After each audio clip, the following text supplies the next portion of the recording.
everybody and welcome back. If you're new here, my name is Sheena and I'm the owner and founder of Christian Creative Mental.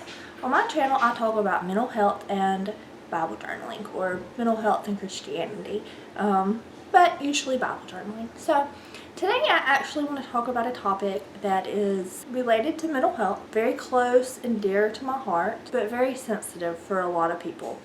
I want to talk about suicide awareness, and I've chosen this topic because I am a suicide survivor. I'm going to talk some about my story in this video, kind of what brought me to that point and what I continue to battle with even today. So let's go.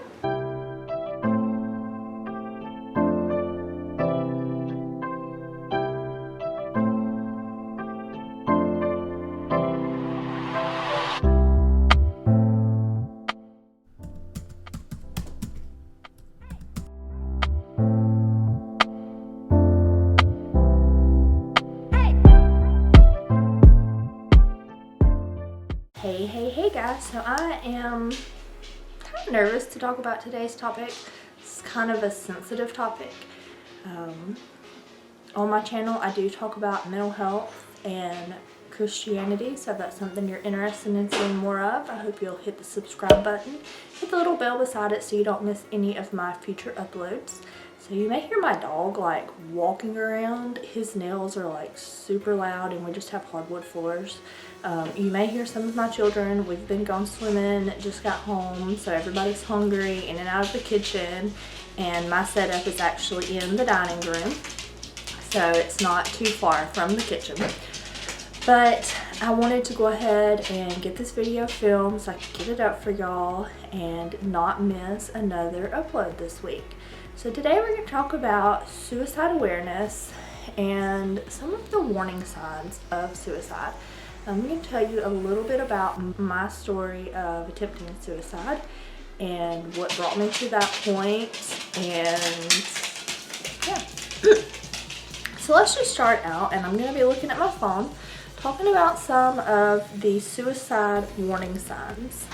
And these are just some indicators that I have that can be kind of warning signs for somebody that is suicidal.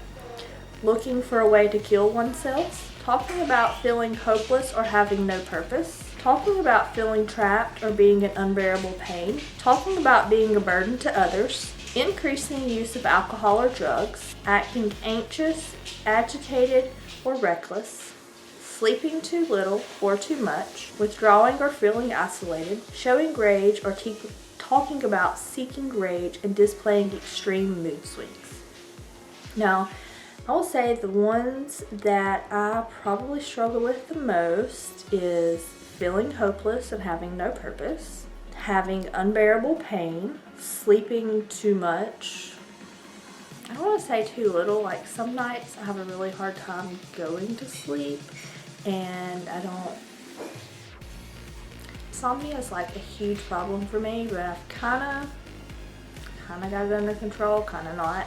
I mean, it's still a pretty big problem for me.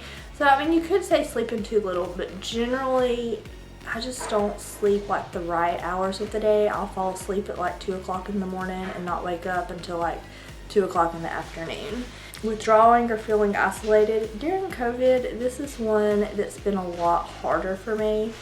I have kind of been a lot more withdrawn. Sometimes people want to get together and I just don't feel like it.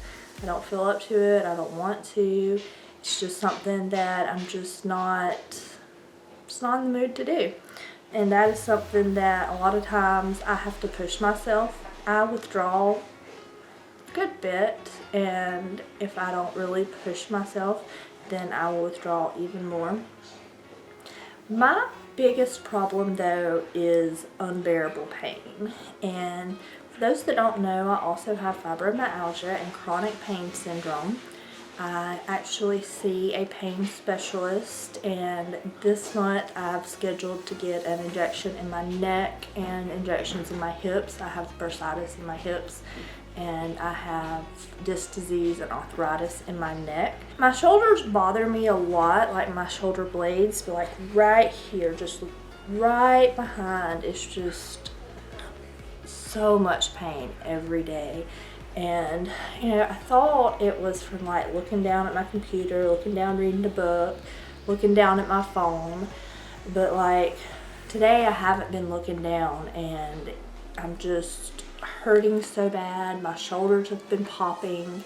So I do go back and see my pain management doctor this next week. I do actually take medicine to help with my chronic pain, but usually it makes me tired. Sometimes it helps, sometimes it doesn't help. It gives me extreme dry mouth. So like right now my mouth is so dry. I probably should have brought my drink closer to me so that I could sip on it throughout this video.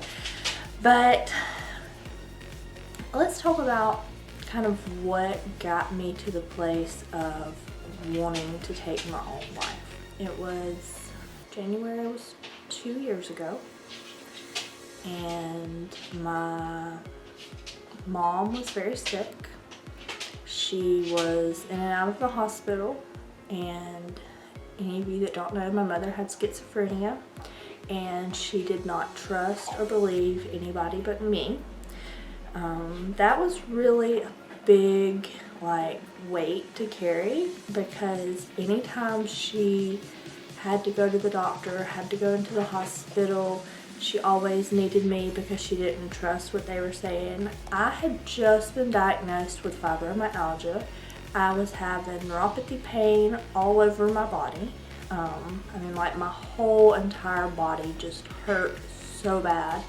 And it seemed like no matter what the doctors did, they just couldn't get the pain to ease up any. I mean, I was doing everything I could think of. I was taking Epsom salt baths, I was resting and not overdoing it. I was exercising some, but not too much, because it's like that fine line of you gotta exercise, but don't overdo it, because then you're gonna hurt yourself and you're gonna be in more pain. So I was really trying to find that line of resting and taking care of myself and not overdoing it. I have 4 kids. I stay at home with my kids. I homeschool my kids. My kids are my life.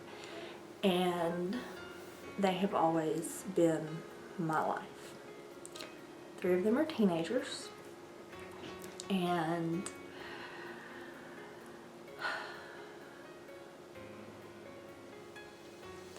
like any teenager, they didn't really want me. I felt very rejected by them, like they didn't need me. And that's really, really hard.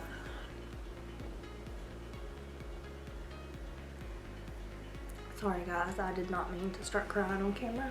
That was not my plan.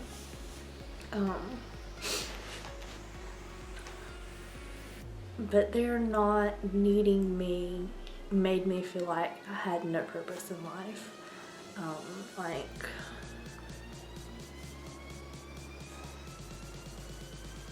What am I supposed to do now? So that was when I decided, the day that I decided to take my life.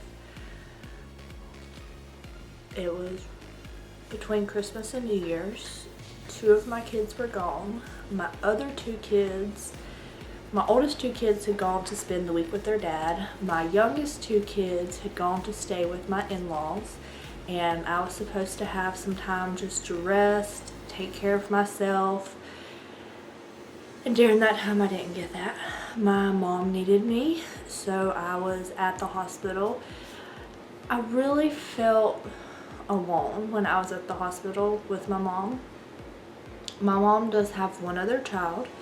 She and I do not have anything to do with each other. She would not come visit my mom in the hospital. She didn't go visit our mom until a couple days before she passed away. My mom's aunt and my mom's mom, my grandmother, who had been taking care of my mother for years, they had all just kind of decided they were done with my mom. Sorry about that, guys. Hopefully the dogs won't start barking again. My aunt and my grandmother had just decided they were done with my mom. They didn't want to deal with her anymore. They didn't want to put up with her anymore. So they weren't coming to the hospital. They weren't checking on her. It was all on me.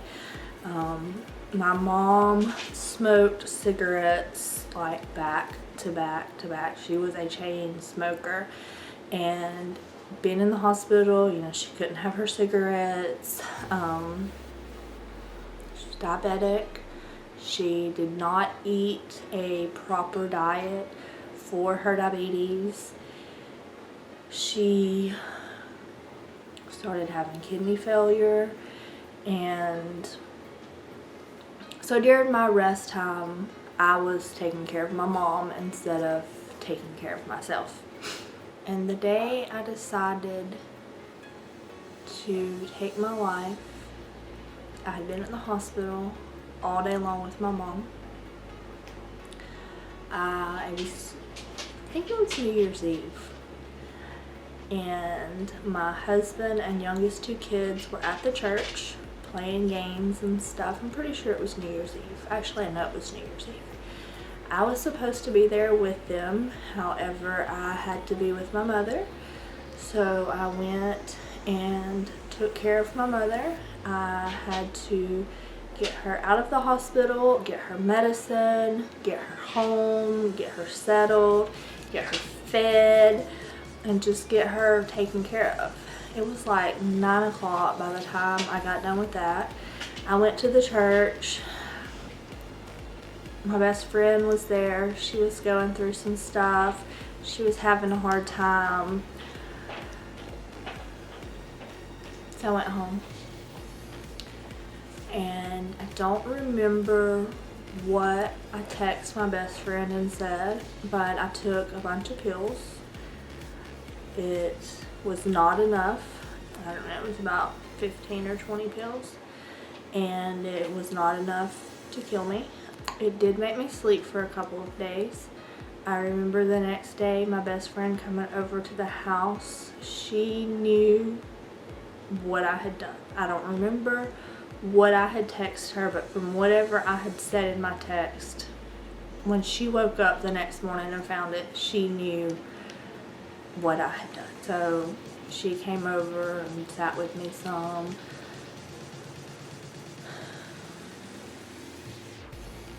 I continued, and so I just slept for a couple of days.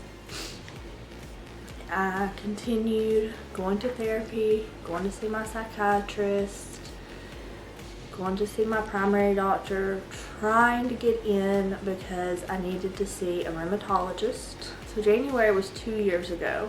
I needed to see a rheumatologist. I finally, like right before COVID, I never saw that doctor actually in the office.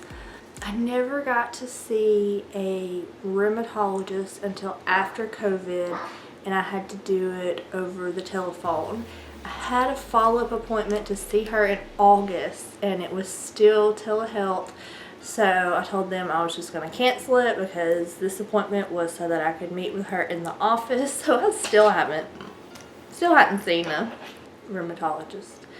But my autoimmune panels did come back normal, so I've kind of been like, I don't think I need to. But my pain didn't get better. My pain continued to stay the same way. And I would just lay on the altar and cry and beg God to take me. Just take me out of this pain and sin-filled world. And I kept going to therapy, kept seeing my psychiatrist, wasn't getting any better. So I went inpatient, and they got all my medicine set up. I changed therapist. Primary doctor started handling my medicine for a while, and now I actually see another psychiatrist. But yeah, I am a lot better than I was then. I do still have a good bit of the pain, especially in my shoulders. But I don't feel hopeless about it like I did then, because I'm going to see my pain doctor this next week, and I will see them in the office. Plus I'll get my injection on Friday, so hopefully they can help me with, I mean, like I have pain like down in my shoulders, but then I also have it like right over my back. Hopefully they can get it where I'm feeling better. But you never know like what somebody is going through. I'm sure most people thought I was doing fine the night that I decided I didn't want to be here anymore. I want to really encourage you to reach out to your friends, reach out to your family, reach out to your loved ones. This past summer was 5 years since we lost my brother-in-law to suicide, and I would have never guessed. Never. And it still hurts. We still miss him. Still miss him a lot. What if somebody had reached out to him? Maybe that would have saved his life. So if you have loved ones that are having a hard time, or even not having a hard time, reach out to your loved ones. That is like the biggest advice that I can give you when it comes to helping prevent somebody from taking their life, is make sure people know that you truly, genuinely care and love them. Don't just say, oh, if you need me, give me a call. They're not going to call you. They're not going to text you. They're not going to come by. They're going to forget. Because in that moment, all they can think about is being hopeless, being a burden, being in pain, and nobody caring about them. So you have to reach out and let people know that you do care about them. Or if they struggle with suicidal thoughts, mental health problems, mental illnesses, there is the possibility that they may take their life. So I really want to just encourage you to reach out to those people and show them love. If you like this video, I hope you'll give it a thumbs up. If you want to see more videos like this, I hope you'll hit the subscribe button, and I'll see y'all next time. Bye guys.